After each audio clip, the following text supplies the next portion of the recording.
नमस्कार। स्वागत है आपका मेगा स्टार आर्ट्स क्लासेज में। आज हम लोग class 10th Bihar board Sanskrit chapter 2 को इस वीडियो के माध्यम से देखेंगे। आइए देखते हैं। तो पाठ की ओर चलने से पहले एक छोटा सा शायरी आप लोग के समक्ष रखते हैं।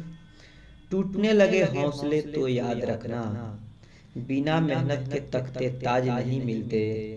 टूटने लगे हौसले तो याद रखना, बिना मेहनत के तख्ते ताज नहीं मिलते। ढूंढ लेते हैं अंधेरों में मंजिल अपनी, ढूंढ लेते हैं अंधेरों में मंजिल अपनी, क्योंकि जुगनू भी कभी रोशनी के मोहताज नहीं होते, रोशनी के मोहताज नहीं होते।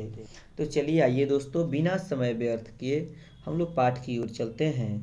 तो पाठ का नाम है पाटलिपुत्र वैभवम, यानी पाटलिपुत्र का वैभव।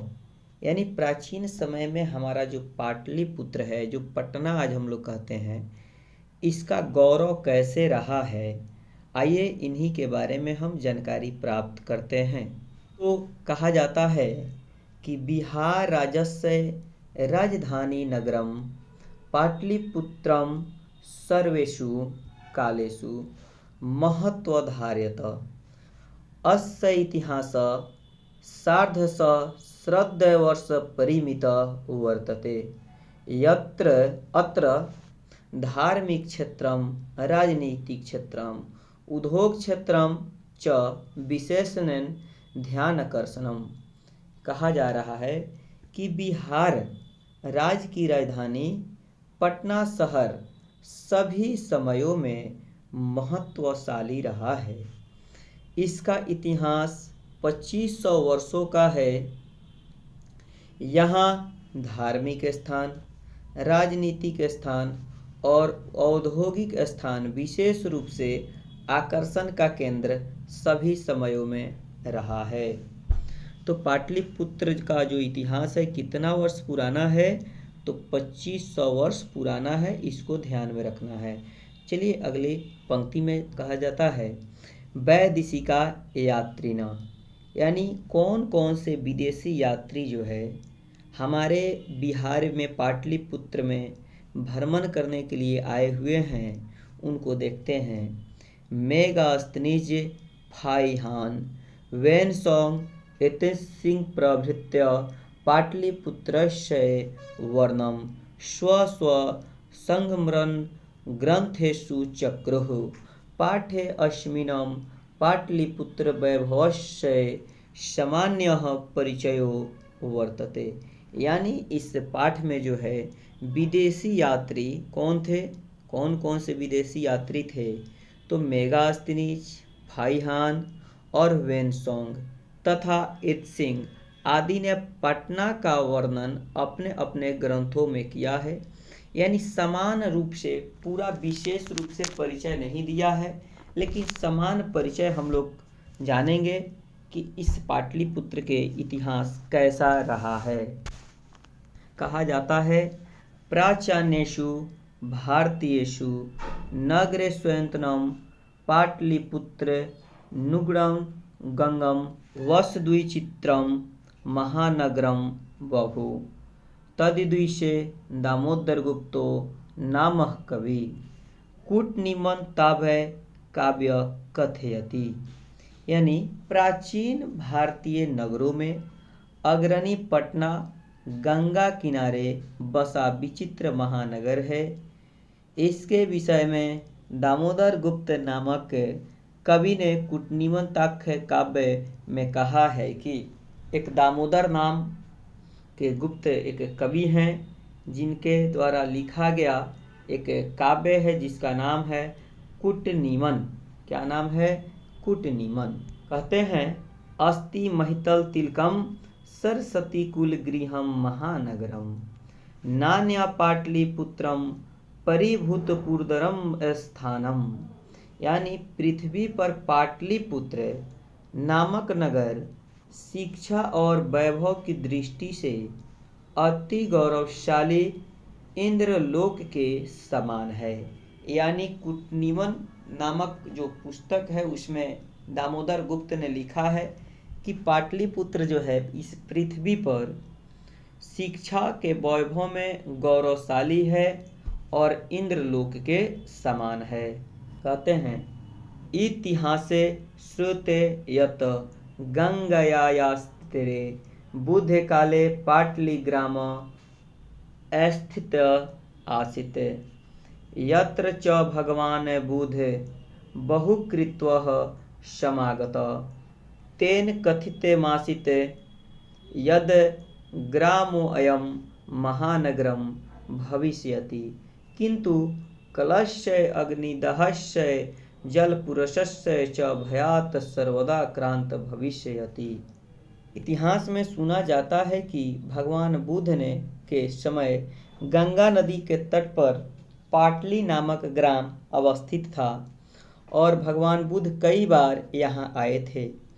इसके द्वारा कहा जाता था कि यह गांव महानगर होगा, लेकिन लड़ाई झगड़ा अगलगी और बाढ़ से भयभीत रहेगा।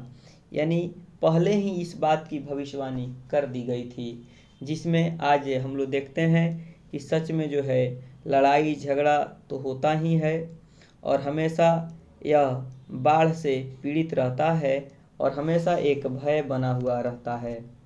कालांतरेण पाटलिग्राम एवं पाटलिपुत्रमिति कथितः चंद्रगुप्त मौर्यस्य काले अस्य नगरस्य शोभा रक्षा व्यवस्था च अति उत्कृष्ट सिद्धिति यूनान राजदूत मेगास्तिनित स्वसंगमरणेषु निरूपयति अस्य नगरस्य वैभवं प्रियदर्शिनत अशोकस्य समय सूत्रा स्मृतम।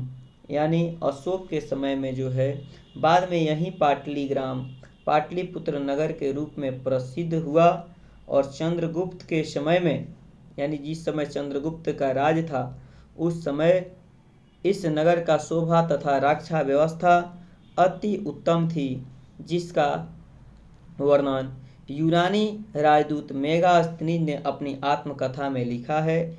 इस नगर की समंतता अशोक के समय में भी और अधिक थी। यानी जितना चंद्रगुप्त मौर्य के समय में पाटलिपुत्र की इज्जत मान प्रतिष्ठा पूरे विश्व में थी, उससे कई गुना ज़्यादा अशोक के शासन काल में भी रही है।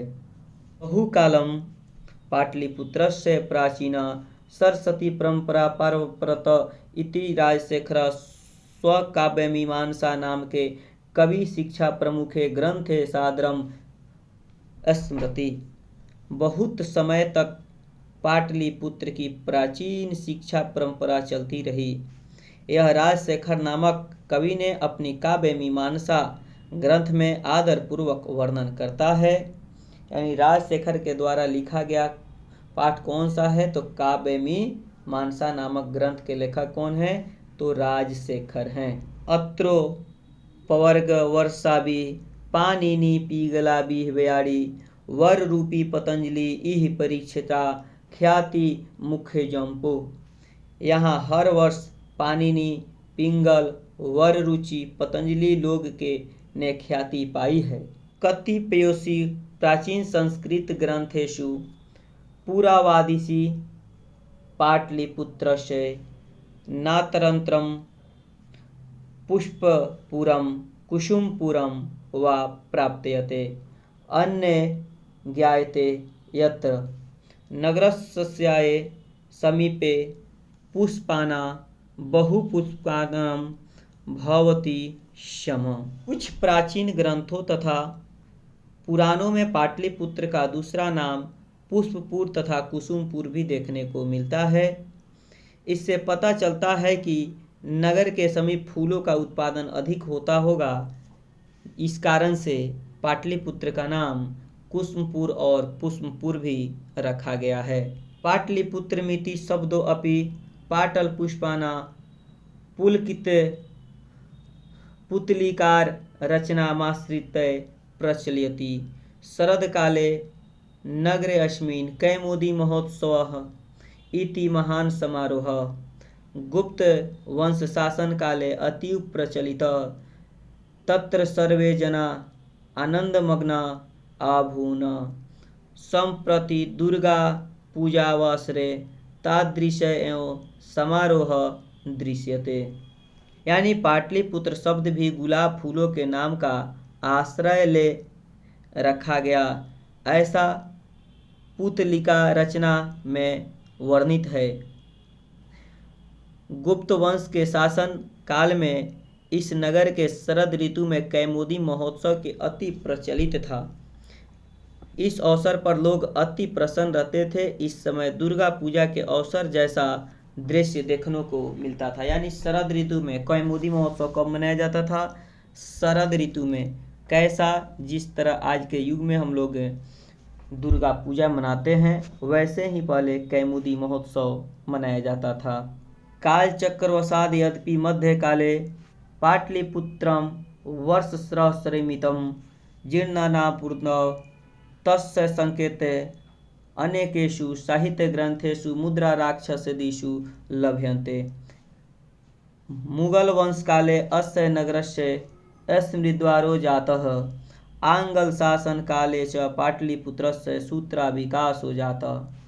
समय परिवर्तन के कारण मध्यकाल में पाटलिपुत्र हजारों वर्ष तक पिछड़ा रहा। इसकी जानकारी अनेक साहित्य ग्रंथों एवं मुद्रा राक्षस नाटक में मिलती है। मुगल काल में इस नगर का विकास हुआ तथा अंग्रेजी शासनकाल में इस नगर का काफ़ी ह्रास किया गया है। फिर कहा जाता है कि नगरमिदं मध्यकाले एवं पट्नेति नाम्ना प्रसिद्धं गामत् अयं च शब्द पट्टनमिति शब्दात् निर्गत। नगरस्य पालिका देवी पट्टन देवी अधाति पूज्यते। यह नगर मध्यकाल में ही पटना नाम से प्रसिद्ध हुआ और यह शब्द पट्टन शब्द से बना है। नगर का पालन और रक्षा करने की वाली पट्टन देवी आज भी पूजी जाती है। इसीलिए कहा जाता है कि पटना के पट्टन देवी के ना जाने कहानी हो। तो पटना के पट्टन देवी के ऊपर एक गाना भी है। आइए आगे देखते हैं। सम्प्रति पाटलिपुत्रम अति विशाल वर्तते, बिहारस्य राजधानी च अस्ति। अनुदिनं नगरस्य विस्तारः भवति। अस्योत्तरस्यां दिशि गंगा नदी प्रवहति। तस्या उपरि गांधी सेतुरो नाम। एशिया महादेशस्य दीर्घतम सेतु किंच रेलयानरवि निर्माणो वर्तते। यानी इस समय पाटलिपुत्र अर्थात पटना का नाम नगर अति विशाल बिहार राज्य की राजधानी है। आए दिन इसका विस्तार हो रहा है। इस नगर की उत्तर में गंगा नदी बहती है, जिसके ऊपर एशिया का सबसे बड़ा महादेश का सबसे बड़ा पुल यानी गांधी सेतु पुल बना हुआ है और रेल मार्ग भी ऊपर बन रहा है, यानी निर्माण कार्य चल रहा है। नगरे अस्मिन् उत्कृष्ट संग्रहालय, उच्च न्यायालय, सचिवालय, गोलगृहं, तारामंडलम, जैविक उद्यानम, मौर्यकालिक अवशेष, महावीर मंदिरम इत्यादि दर्शनीय सन्ति। पाटलि प्राचीन पटना नगरे सिख संप्रदायस्य पूजनीय स्थलम। दशम गुरु गोविंद सिंहस्य जन्मस्थानं गुरुद्वारिका नाम्ना प्रसिद्धा वर्तते। तत्र देशस्य तीर्थयात्रिणः दर्शनार्थं मानयन्ति। यानी इस नगर की उत्कृष्ट में क्या क्या आ जाता है? तो संग्रहालय है, उच्च न्यायालय है, सचिवालय है, गोलघर है, तारामंडल, जैविक उद्यान, मौर्यकालिक अवशेष, महावीर मंदिर आदि दर्शनीय स्थल है। प्राचीन पटना नगर के में सिख संप्रदाय के पूजनीय स्थल 10वें गुरु गोविंद सिंह का जन्म स्थान है। यहाँ देश के विभिन्न क्षेत्रों से यात्री दर्शन के लिए आते हैं। एवं पाटलिपुत्रम प्राचीन कालात् अवधि विभिन्नेषु क्षेत्रेषु वैभवं धारयति। सर्वच संकलितरूपेण संग्रहालय दर्शनीमेति पर्यटन मानचित्रे नमिद महत्ववर्णम। इस प्रकार पाटलिपुत्र प्राचीन काल में आज तक विभिन्न क्षेत्रों में वैभव धारण किया हुआ है और संग्रहालय के समान दर्शनीय है। पर्यटन की दृष्टि से यह नगर अति महत्वपूर्ण माना जाता है और है। तो चलिए चलते चलते एक आप लोग के लिए शायरी कहते हैं कि डर मुझे भी लगा था फासला देखकर, लेकिन मैं बढ़ता गया रास्ता देखकर। डर मुझे भी लगा फासला देखकर, लेकिन बढ़ता गया रास्ता देखकर। खुद ब खुद मेरे नजदीक आती गई मेरी मंजिल, मेरा हौसला देखकर, मेरा हौसला देखकर। तो चलिए दोस्तों, आप लोग इस चैनल को लाइक, सब्सक्राइब और शेयर कर दीजिए। तब तक के लिए दीजिए इजाज़त। बहुत बहुत धन्यवाद आप सभी लोगों को।